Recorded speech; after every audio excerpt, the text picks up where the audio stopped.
Welcome to the Cybersecurity Summit podcast at Summit Conversation.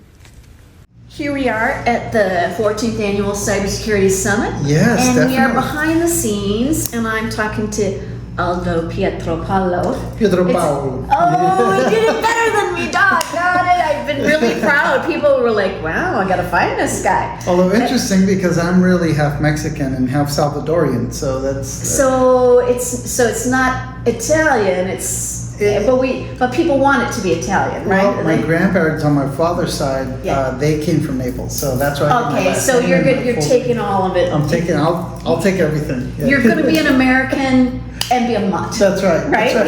We're all mutts, We're all right? mutts. Or because our people wouldn't have left the countries they were in if they weren't. If they had land, why would you go? Yeah, that's right. Right. Okay, so we'll get on point though. This is, right? Oh, yeah, they get to know us. Yeah, a little right? icebreaker. Yeah. So, Strata Identity. Yes, Strata. Okay, it's actually Strata Identity orchestration. Well, Strata Identity is a company. Orchestration is a product capability that we offer. Okay, so let's take a minute and talk about where you live in the cyber continuum. What product? Where do you live?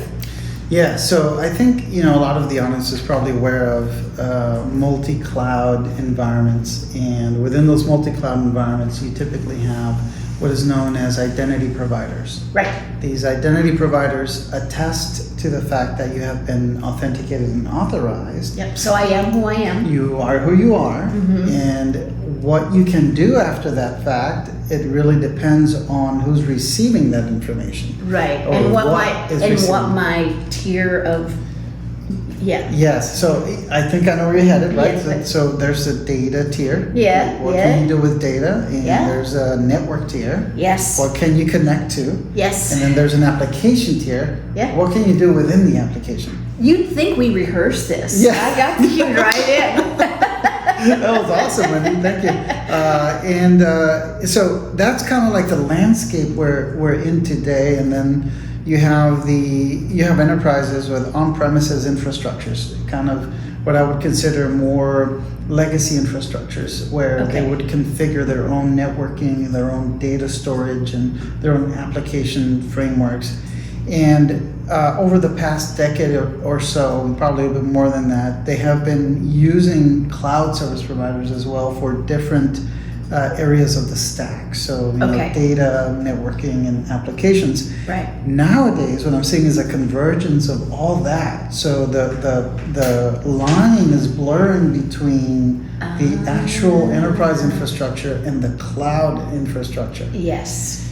So the question is, how do I authenticate and authorize people in that environment, which is so diverse, and how do I do it in a way where it is fault tolerant, resilient, and also resistant against the adversary? Because the adversary is always trying to Knocking at the door, trying to get in all those layers that you introduced. In different ways. Right. Smarter than ever. Absolutely, smarter than ever. So Strata Identity in general introduces a solution to that in the form of what we call the identity fabric and application fabric, where on one hand, the identity fabric is responsible for knowing who you are across all that diverse environment. So it's capable of identifying Wendy in Microsoft and Wendy at the on-premises infrastructure, which is legacy, by the way. Sure. And on the other side of the equation, we're able to identify the applications that are in that whole diverse environment that we just discussed. Right.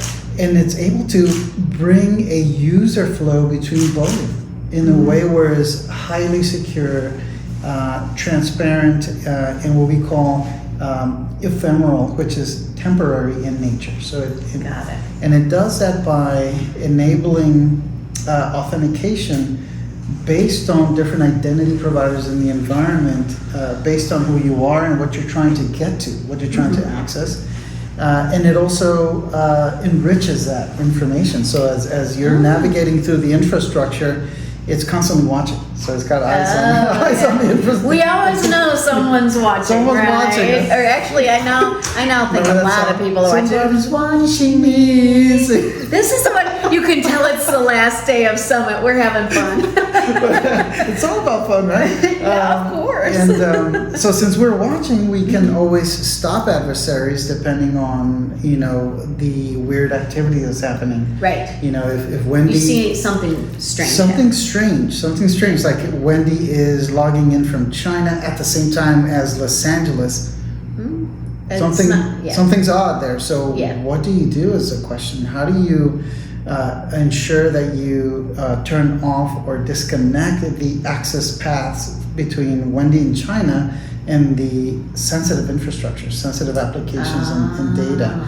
So that's one part of the orchestration. So if you think of it as a symphony, right? Yeah. The orchestrator, the Strata orchestrator, is playing that beautiful symphony in the infrastructure, and then we can kick out a violinist when it's needed, right? Yeah. But it does that so smartly, and it's based on rules, that the business applies. So that's one major capability that we provide. The other one is operating in a disconnected, degraded, and intermittent and low latency environment. In other words, disasters. Oh, I was like, is that when we don't when you're stuck like somewhere? Yeah. So yeah. Yeah. So where you're stuck somewhere, or a disaster happens to an enterprise, like a tornado brings down an availability zone, or brings down a region, or brings down your infrastructure. The question is, how do you ensure that, and I go back to the song, Somebody's Watching Me, how do you ensure that your cybersecurity controls around authentication and authorization remain intact? Oh,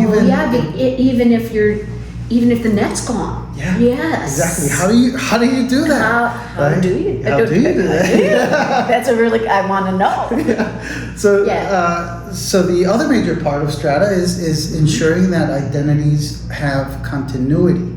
So we call that identity continuity, and that's ensuring that identity is securely distributed across that whole ecosystem, continuously synchronized, so that, for example, in a disaster, if your infrastructure goes down, we can automatically fail over to a cloud infrastructure.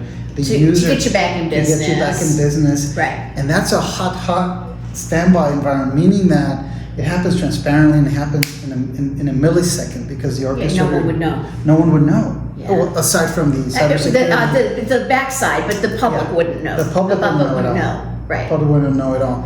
And what's interesting is that you can apply disaster recovery access controls and special rules, so that you're able to say, I'm now in a degraded state.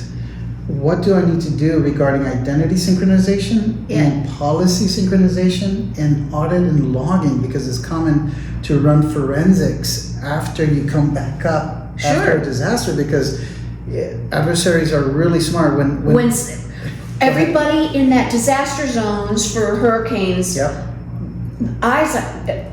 I'm not going to sing the song as good as you, but honestly, that's a hotbed of they're weak. Let's go. Yes. What are we going to do to those?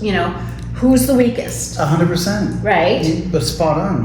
Right. We call that running in a degraded state. Yeah. So we're able to automatically detect that. Yeah. And we give our customers that rely on us for that type of capability the ability to fail over to another infrastructure, and then when the primary infrastructure comes back, we fail back. Right. And that's completely transparent. Yeah. I hadn't thought about the cyber portion of. I was thinking more with these folks thinking about their just general. Mm-hmm. I thought about cyber in general, but I wasn't thinking of the logistics that you're talking about turning, the backup generator. It's basically cyber backup generator. Exactly. Well, I speak regular people. I'm the cyber bridge. We're the backup generator for identity. Yeah, and so now let's say, oh my goodness, I'm part of a hurricane and I didn't do this on the front side. Yeah. Is it, I'm sure, onboarding into getting your identity fabric in place and all that good, or understanding it and onboarding. Mm-hmm. How complicated is that? Is there a skinny version people could do? Yeah. Is there? What does that look like? Is there, or is it? Well, you're going to have to do something else short term, and we could start planning now that you know? Yes. Right. Yes. So what does Great that look question. like? Great question. So there is a skinny version. Ooh!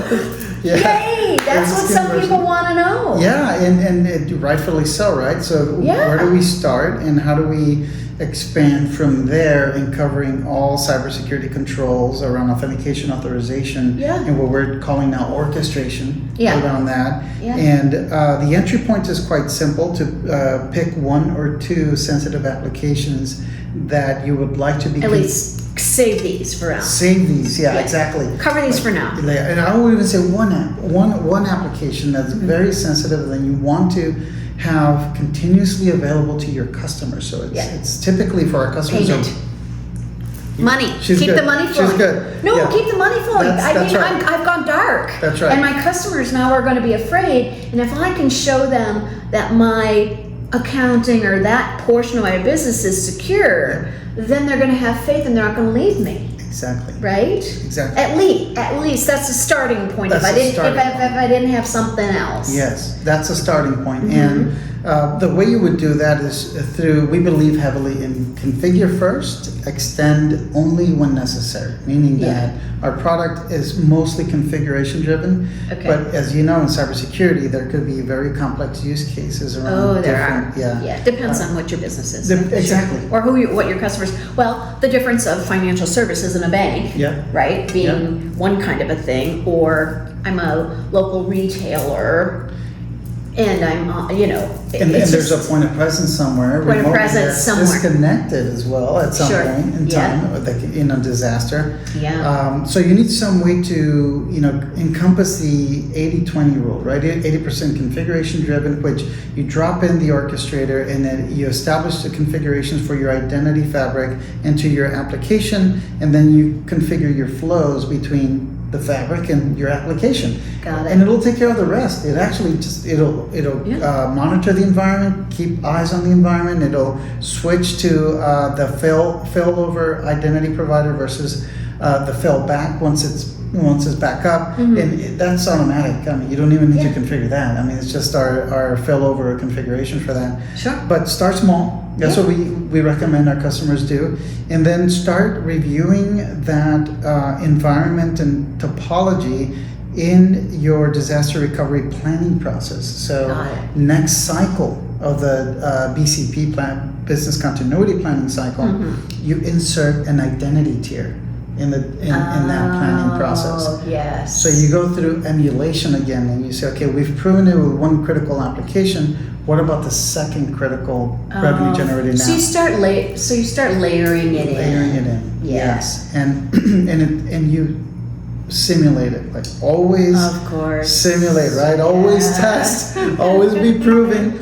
And as you gain more trust, more confidence in the capability, because it's somewhat of a new category. Identity fabrics and app fabrics and orchestration. But you'd be surprised how many customers just, aside from those words, they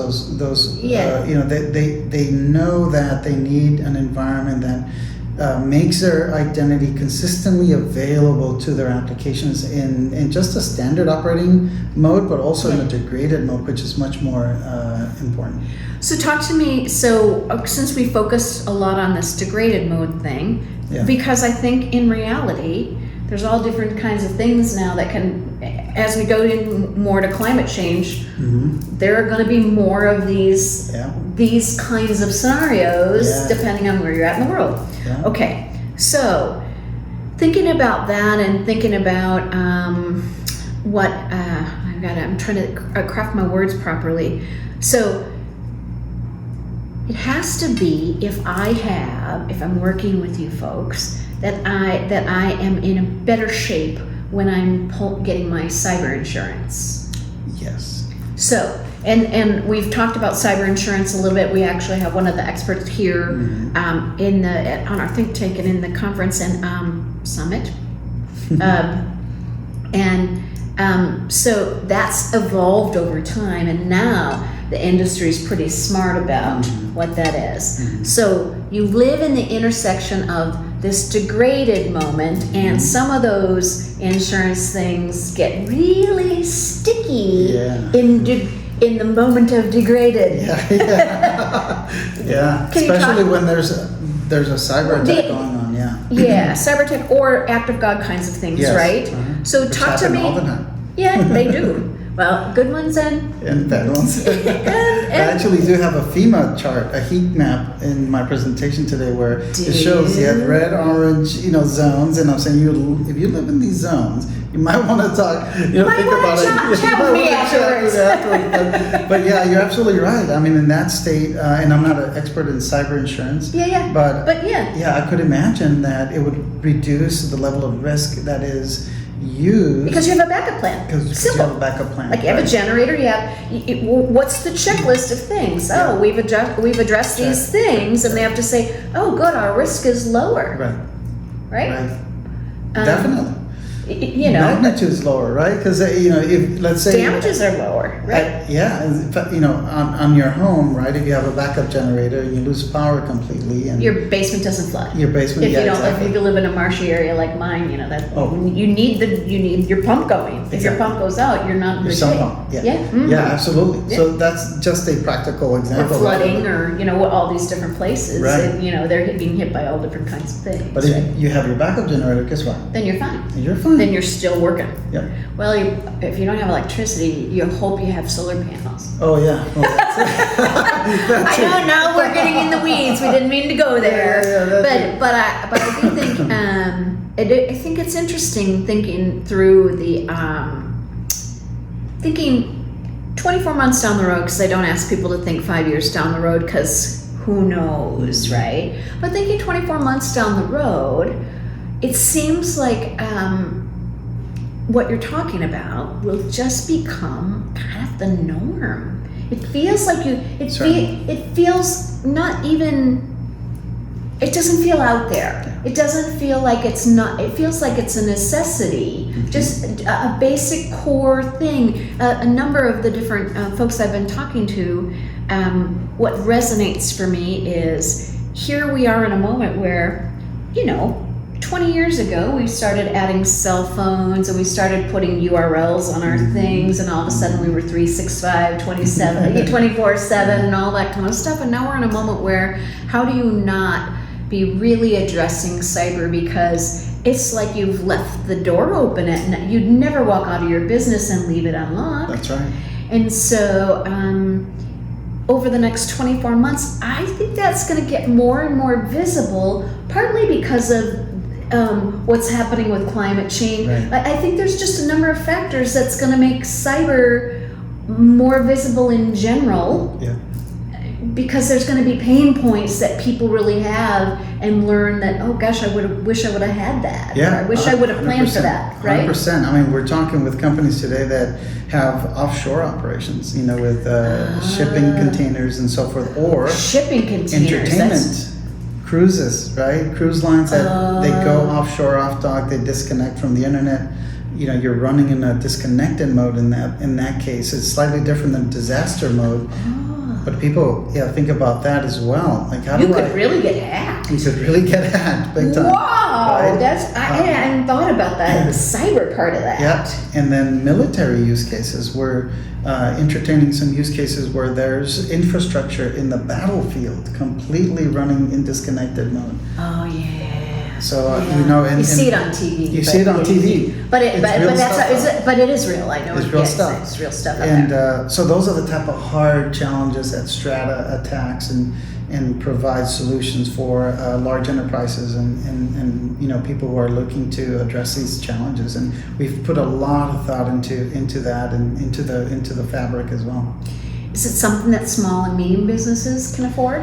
Certainly. Yeah. So you have a range. Yeah, a range. Yeah. So the price points are very conducive to ensuring that it's cost effective. Let me just put it that way. Yeah. And for larger enterprises, of course, our company is very. It's a whole different. It's a whole different story. But even then, our team is very aware of, cost, consciousness. Let me just put it that way, where, our goal is to protect you as a customer. Our goal is not to come in and say, hey, here's a trinket that we want to upsell you for just because, and we're going to charge you, through the roof because we're the only ones who are do doing this. this. We're doing Yeah. this. That's not who we are, right?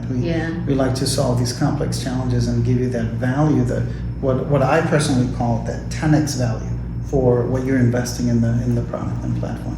Right, and if you're hacked, or if you suffer a breach or whatever, you could be done as a company. You could be done because of the liability, because of depends on what they got of your customers and who could sue you and all that kind of stuff. Right. And so it isn't a world anymore where you'd never have a not decent legal, not decent accounting. And I think cyber just sits in that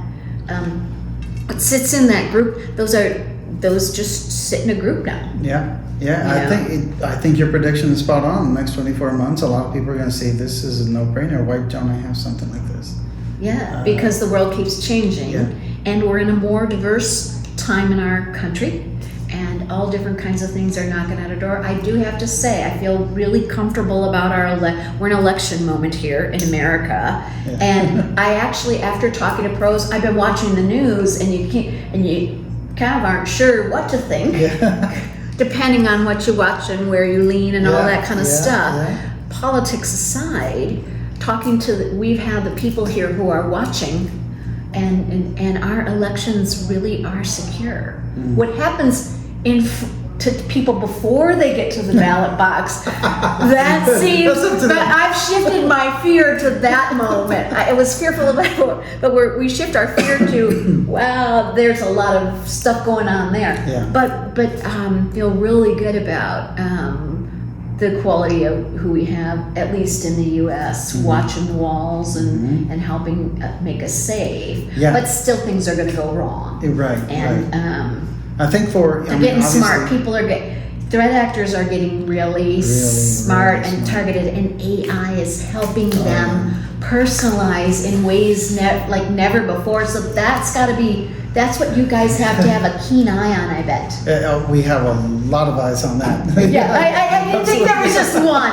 I meant one keen collective eye. A lot of eyeballs. Yeah, you're absolutely spot on. And I mean, I know our federal government is very well fortified. They're constantly fighting the adversaries. Yes. But I think the private sector needs to adopt similar hardened anti-adversary in processes, technology, and environment, because it's getting very tough out there. They have to understand that in our country, unlike other countries, it's two separate things, and there's this, how it's got to commingle together. In some countries, it's all kind of owned under one. It's a different relationship with business. It's a different eye in the sky. You're absolutely right. And so I think that's a lesser known thing in America of, what I mean? We have this democracy and freedom and all of that, but there's somehow we have to understand the roles better. And I think there's a lot of good people trying to figure that out. I don't think there's one answer, and it'll always be a challenge, so forth, just like what levels of government do what and all those kinds of things. But I think they're exciting times, and I think so. it keeps him busy. It does. I'm sure it keeps you busy, and I think, but I think we're in good shape. I think there's a lot of smart and thoughtful minds focused on not the ball. What should we call it? Come on, focus on what is problem set maybe. Problem set. That's not Problem very set. fun. We were doing so well with the singing and everything. Problem set. Focus on the key challenges. There you go. Key challenges. Key Challenges. It's a sexier word than problem set. At least in business, right? So thank you so much for joining us today while you joined us. I know it's not during Summit, but we are here during this time, and I just appreciate your time. Although Likewise. I had so many people, we had some scheduling opportunities. I had so many people out looking for him, and every time they're like, "Who are you looking for?" And you have a very lyrical name, and so there's It's not where's Waldo, it's where's Aldo. Yeah. How's that? That's great. Thank you, Wendy. Thank you so much for your time. Appreciate it. Thanks for joining us today at the Cybersecurity Summit podcast. See you next week. We invite you to join our CyberPro community on LinkedIn at Cybersecurity Summit.